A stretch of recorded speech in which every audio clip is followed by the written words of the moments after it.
She said don't leave right before the doors closed. Not to me specifically. Or maybe exactly to me. I still don't know which one is true. She said it quietly, the way you say things when you're not sure you have the right to say them out loud, and then the automatic doors of the emergency entrance opened, and she walked through them, and I stood in the snowstorm in the parking lot of St. Catherine's Hospital at 11:40 on a Friday night in January, a stranger's overnight bag in my hand, not knowing a single thing about her except her first name and that she had asked me not to leave. I didn't leave. That's the whole story, in one sentence. But the sentence doesn't hold everything. It doesn't hold the 40 minutes in the car, or what she told me somewhere around the highway exit, or the specific quality of her voice when she said don't leave, which was not dramatic and not desperate, just honest. The kind of honest that arrives when people have stopped managing what they sound like because something more urgent is happening. Let me start from the beginning, because the beginning matters. The beginning is a snowstorm, and a woman standing at a gas station at 9:15 in the evening with a phone pressed to her ear and an expression that I recognized from across the parking lot before I had any information about her at all. The expression was, "Everything is going wrong, and I don't know what to do next."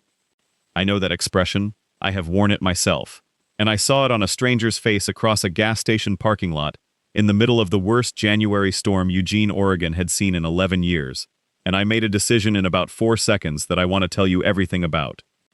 But before I go further, I need to ask you something, because I've been thinking about this moment since it happened, and I genuinely want to know how other people would have handled it. You're at a gas station. It's late. It's a full whiteout blizzard outside. You see a woman across the parking lot, clearly in distress, clearly on a call that isn't going well, clearly alone. You don't know her. You're already in your car, engine running, heater on. What do? Do you drive past and tell yourself it's not your business? Do you go over and ask if she needs help, knowing that might feel intrusive? Or is there a version of you that just stays until you know she's okay? Leave me your answer in the comments. I read every single one. And if you're already in this story with me, hit the like button. It takes 2 seconds, and it means more than you know. Now let me tell you what I did, and what came after it. My name is Callum. I'm 33 years old. I work as a structural consultant for a firm in Eugene, Oregon, and I had been at the office until 9 o'clock on a Friday night, because a report that was due Monday had a section that wasn't right, and I was not going to leave it wrong over the weekend. That is the kind of person I am. I am the person who stays until it's right. It is not always convenient, and my social life has had opinions about it over the years, but it is genuinely who I am, and I have made peace with that. I stopped at the gas station on the way home, because I was low on fuel, and because the storm was getting worse, and I didn't want to be low on fuel if the storm got worse. I filled up. I got back in the car. I was about to pull out when I saw her. She was standing near the entrance to the gas station convenience store, not under the overhang, in the snow, coat open despite the cold. One hand holding the phone to her ear, one hand pressed flat against the glass of the storefront like she needed something solid to lean on. Dark hair going white with snowfall, an overnight bag at her feet. Her name, I would learn, was Nadia. She was 28. She was a pediatric nurse at St. Catherine's Hospital on the north side of the city, who had been called in for an emergency shift only to discover, 30 minutes from the hospital, that her car had died in the worst storm of the decade, and that the friend who was supposed to come get her had just told her, over the phone, which I was watching her receive, that the roads on their end were already closed. I did not know any of this yet. I knew only the expression. I put the car in park. I got out into the blizzard. I walked across the parking lot to where she was standing.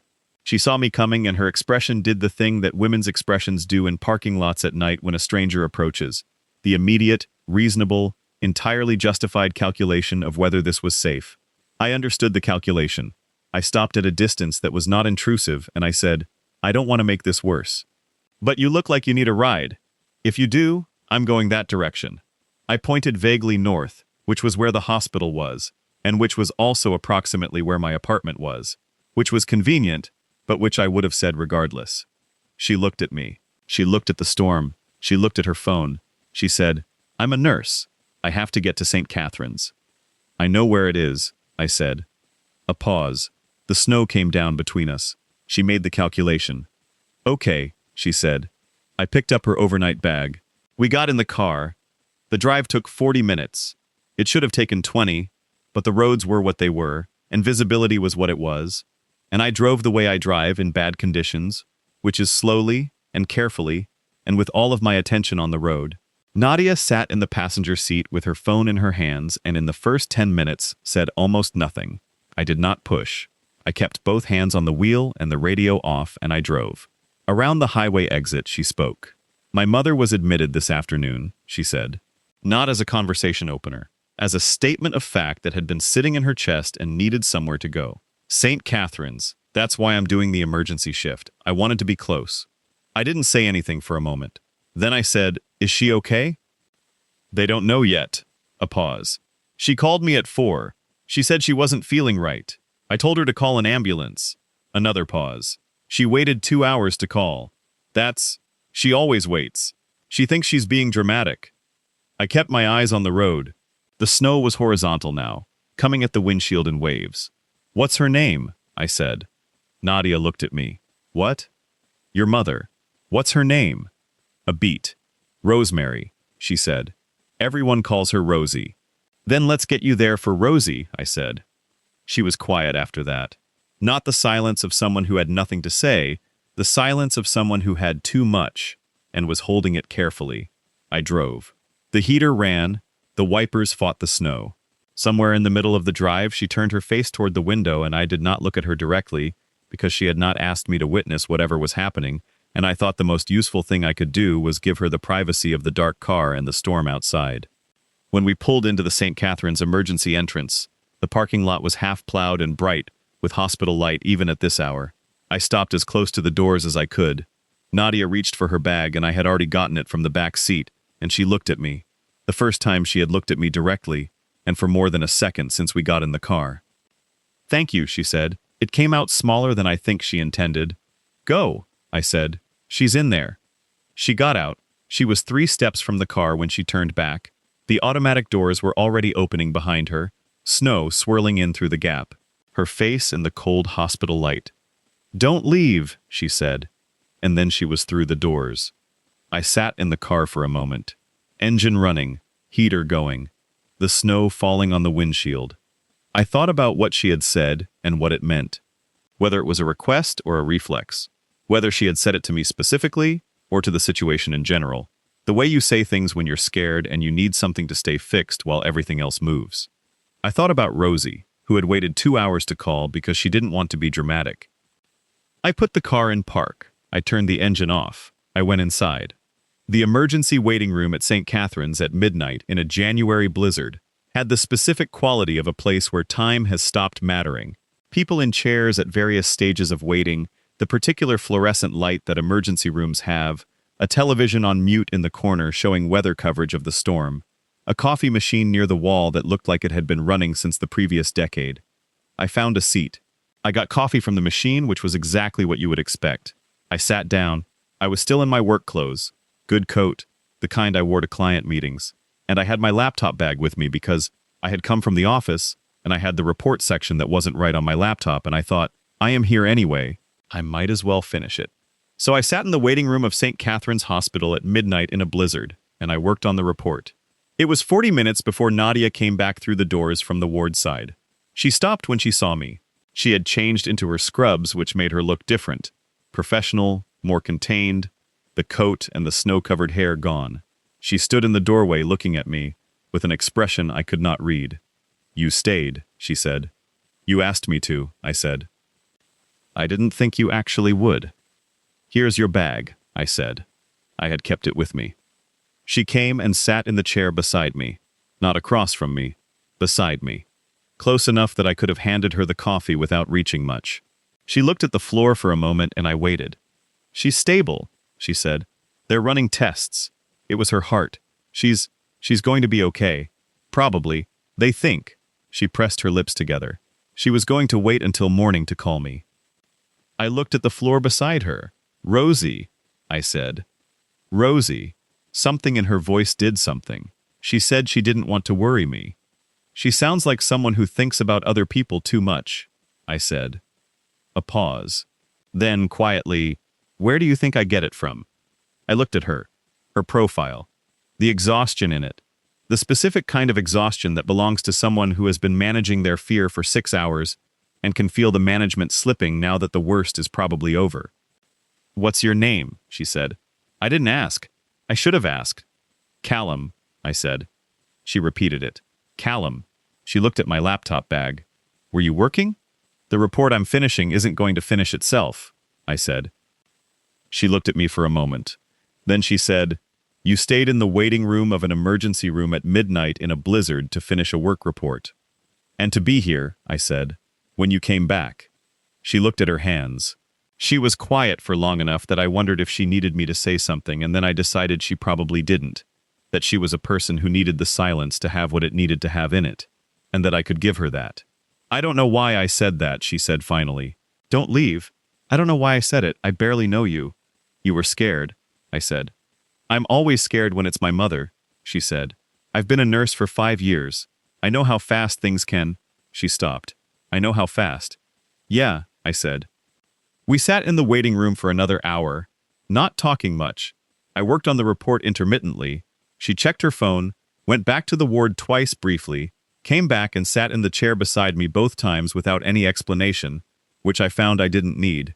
At some point she got coffee from the machine and made a face at the taste, and I said I had warned her, and she said she didn't remember me warning her, and I said I would have warned her if she had asked. She almost smiled. "You would have said it was from the previous decade." "That's generous," I said. "Previous century." The real smile arrived then, briefly. It was the first time I had seen it, and I noted it the way I note things that turn out to matter. Not dramatically, just filed. At 2 in the morning, she told me I should go home. The storm had apparently let up enough that roads were passable. Her mother was stable, she was on shift, there was nothing more for either of them to do tonight except wait and work and let the morning come. "I'll be all right," she said. "I'm here, she's here." She stopped. "That's enough for tonight." I packed up my laptop. I stood up. She stood up with me. We were in the specific proximity of a waiting room, closer than you'd be to a stranger in a different context. "The report," she said. "Did you finish it?" "The section that wasn't right," I said. "I found what was wrong." She looked at me. "Good," she said. "That's good." A pause. "Thank you, Callum. For the drive. For staying. For—" She stopped. "For coming in when you didn't have to." "You asked me not to leave," I said. "I know," she said. "I didn't actually expect." She paused again. "Most people would have driven away." "I'm not most people," I said. Not arrogantly, just as information. She looked at me for a moment with an expression I still think about. Not the exhausted one or the scared one or the almost smile. Something more considered. Something that had been built up slowly over the 2 hours we had been in the same space and had only now arrived at its full form. "No," she said. "You're not." I gave her my number. Not romantically, practically. I said, "If Rosie needs anything, if you need a drive anywhere, if the roads get bad again." She put it in her phone. She looked at it for a second before putting the phone away. "I'll text you," she said, "when she's better." "Okay," I said. "Callum," she said. "Yeah? I'm glad you were at that gas station.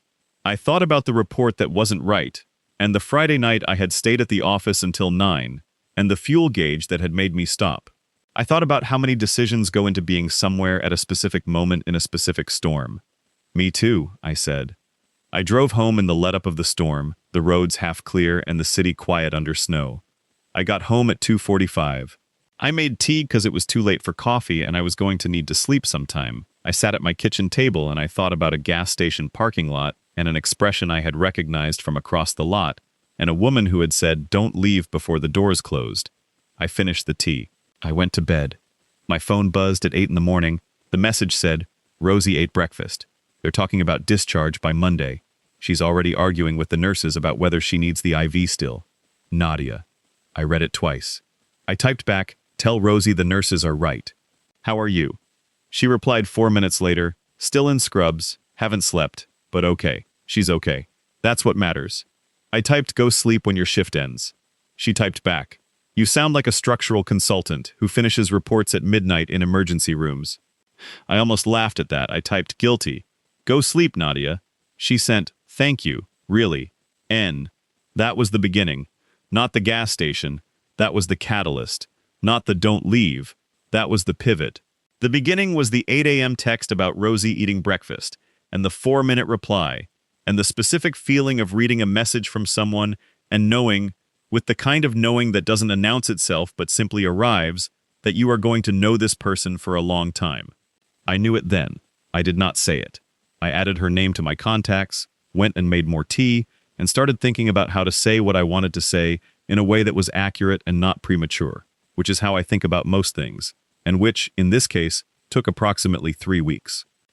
The 3 weeks were the weeks of Rosie's recovery, which went better than the night at St. Catherine's had suggested it might. Rosie was discharged on Monday. She went home to the house she had lived in for 30 years in the east part of the city. Nadia went home to her apartment and slept for 14 hours, which she told me about in a text that said only, "I slept 14 hours, am human again, N." I replied, "Evidence suggests Rosie is also human. They discharged her?" She replied, "They discharged her." She immediately rearranged her kitchen the moment she got home, to prove she could. I replied, "Rosie sounds like someone I'd like." Nadia replied, after a moment, "She'd like you. She likes people who show up." I sat with that sentence for a while. Then I typed, "Can I take you to dinner?" Not as a thank you for letting me drive you, just as a question. 3 minutes passed. Then, yes, N. I put my phone down.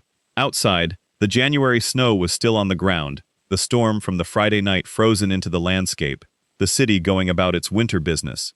I looked at the yes on my screen and thought about a gas station parking lot and 4 seconds and a decision. Some decisions are large and some are small, and most of them you can't tell apart in the moment. I had made one in a parking lot in a blizzard on a Friday night because of a fuel gauge and a report that wasn't right, and a woman whose expression I recognized from across the lot. And I did not know at the time what it would cost or what it would give me, which is the condition under which all real decisions are made. I knew what it was now. Dinner was 3 weeks after the hospital. She came as herself, not in scrubs, not in the snow-covered coat, not in the specific mode of a person in crisis. She came as the version of herself she had been before the Friday night, which was warm and direct and funny in the dry specific way of people who have spent years in hospitals and need humor to be useful rather than decorative. She asked about the report. I told her what was wrong with it and how I found it. She listened the way she had listened in the car. Entirely, actually, with the full weight of her attention. "You drove slowly," she said, at some point. "The roads were bad," I said. "Other people were driving faster," she said. "I could see headlights. You drove like you had time." "I had time," I said. "Getting there quickly didn't matter. Getting there safely did." She looked at me across the table. "That's exactly it," she said. "That's why I said don't leave. Because the whole drive I was thinking, this person drives like they have time, like they think the arriving matters more than the speed. And people who think that way," she stopped. "What?" I said. "People who think that way usually stay," she said. "When it matters." I looked at her. "You read all that from how I drove." "I'm a nurse," she said. "I read people." "What did you read?" She picked up her glass. "That you were going to come in," she said. "When I walked through those doors. I didn't say don't leave because I thought you'd leave. I said it because I needed to say it, and you were there, and you seemed like someone who would understand what it meant. I understood what it meant. We had dinner for 3 hours. We walked after, because neither of us was ready to stop, and the January night was clear now.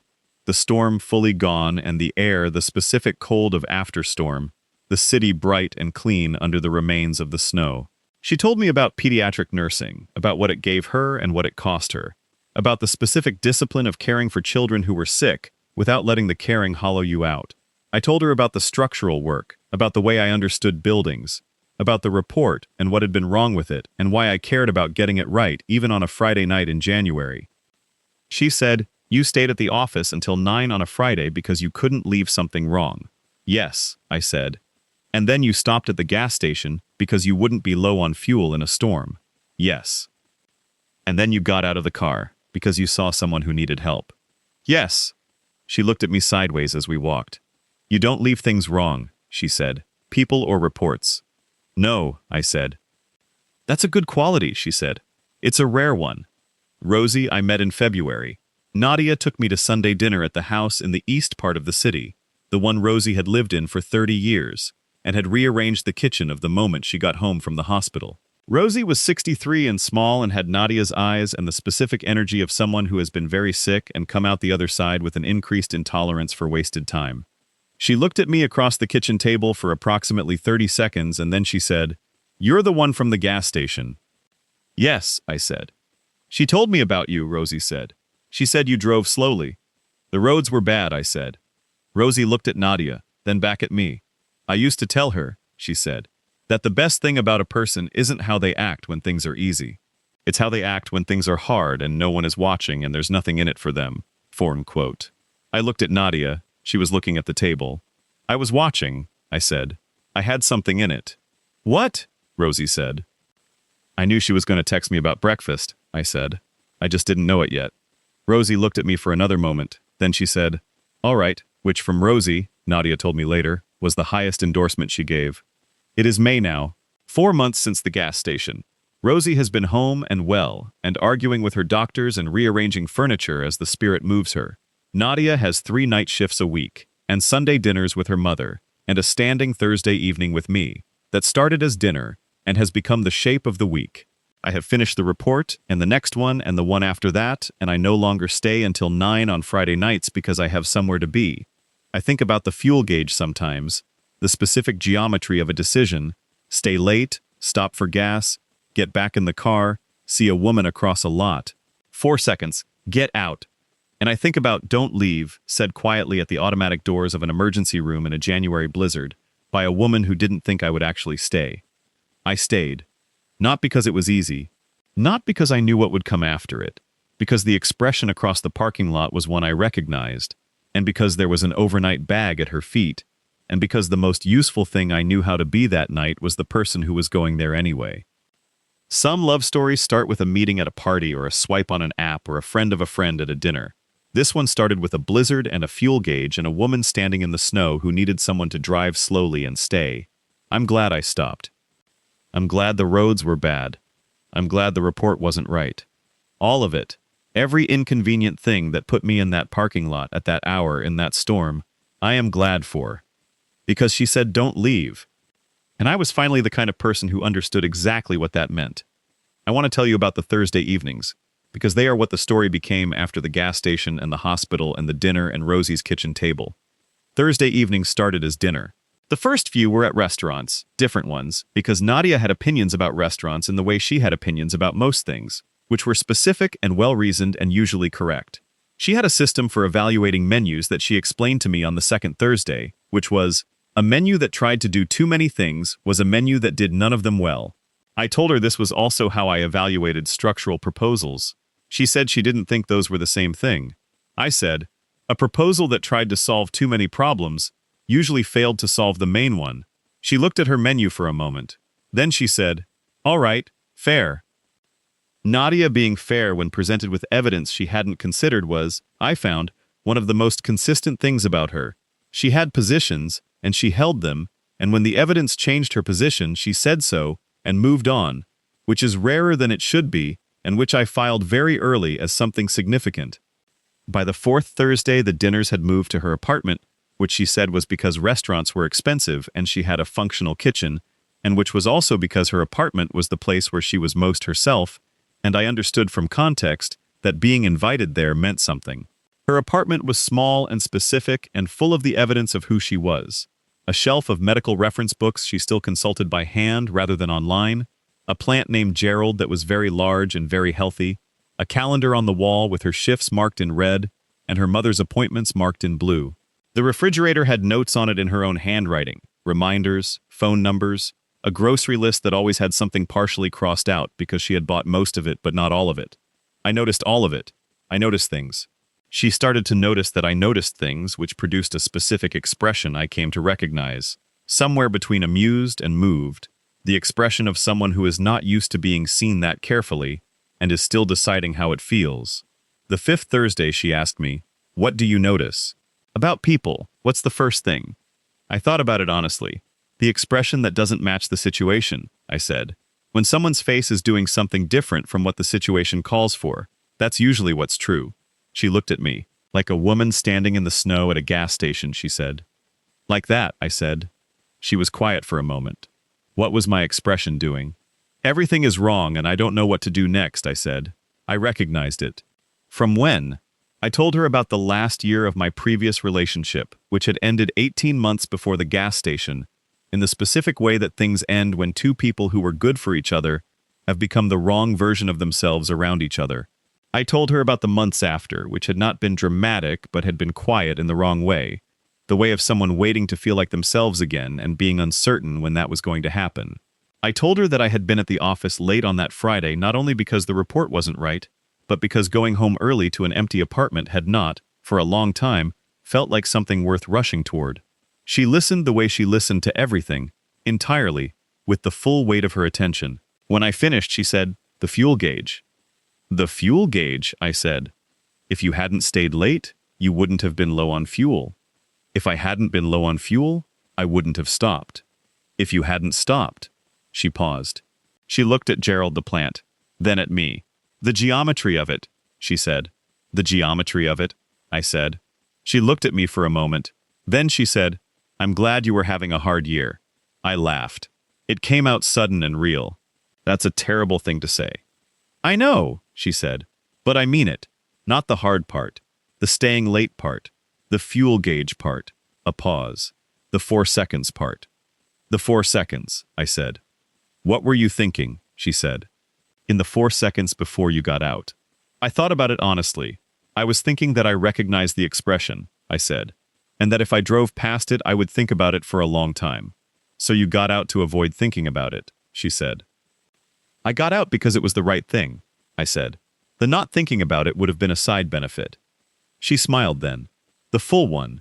The one I had first seen in the hospital waiting room when I said the coffee was from the previous century. "You're very precise," she said. "You're the second person to say that to me," I said. "Who was the first?" "Someone in a different story," I said. She looked at me. She accepted this with the equanimity she brought to most things. "Okay," she said. "Okay," I said.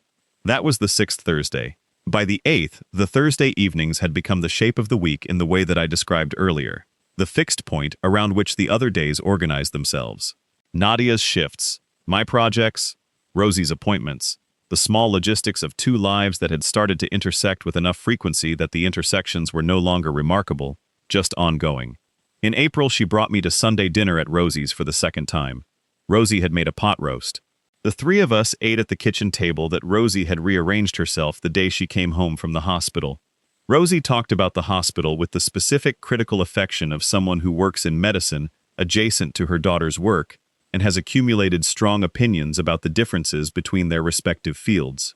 She asked me about the structural consulting with genuine interest and remembered specific things I had said the first time and asked follow-up questions. She told a story about Nadia at 12 years old that made Nadia put her face in her hands and made me laugh until the pot roast went cold. At the end of the evening, while Nadia was washing dishes against Rosie's protest that she didn't need help, Rosie sat across the kitchen table from me and looked at me the way she had the first time. "She told me what you said," Rosie said, "when you first met me, about knowing she was going to text about breakfast, just not knowing it yet." "Yes," I said. "That was a good answer," Rosie said. "It was true," I said. Rosie looked at the table. Then at Nadia, who was still at the sink arguing about the dishes. Then at me. "She doesn't say don't leave easily," she said. "She said it to you in the first hour." "I know," I said. "She knew," Rosie said simply. "She doesn't always know. But when she knows early." I sat with that for a moment. "I knew too," I said. Rosie nodded once. "I know you did," she said. "That's why you went in." That is the truest summary of the whole story, I think. Rosie's version. That's why you went in. Not because I was heroic, or because I knew what would come from it, or because the geometry of the situation had worked itself out clearly in my head. Because I knew, in the way you know things before you have words for them, that going in was the right thing to do. That Nadia was someone who said don't leave and meant something important by it. That the 4 seconds in the parking lot had been made from everything that came before them and would produce everything that came after. It is May. The snow is long gone. Rosie rearranges furniture when the spirit moves her. The plant named Gerald is healthy. The Thursday evenings are the shape of the week. And somewhere in the city there is probably someone sitting in a car at a gas station in a storm right now, looking across a parking lot at a person wearing an expression they recognize, making a decision in 4 seconds that will turn out to matter for a great deal longer than 4 seconds. I hope they get out of the car. I hope they drive slowly. I hope they stay. Because "don't leave," said quietly at the doors of an emergency room at midnight, is the kind of sentence that deserves to be answered. And I am very glad that on a Friday night in January, in the worst snowstorm Eugene had seen in 11 years, I was the person standing close enough to hear it. One last thing. The report. The section that wasn't right. I told Nadia I found what was wrong with it that night in the waiting room, which was true. What I haven't told you is what was wrong. The section was a load analysis for a building renovation in downtown Eugene. A building that needed to support more than it had originally been designed for.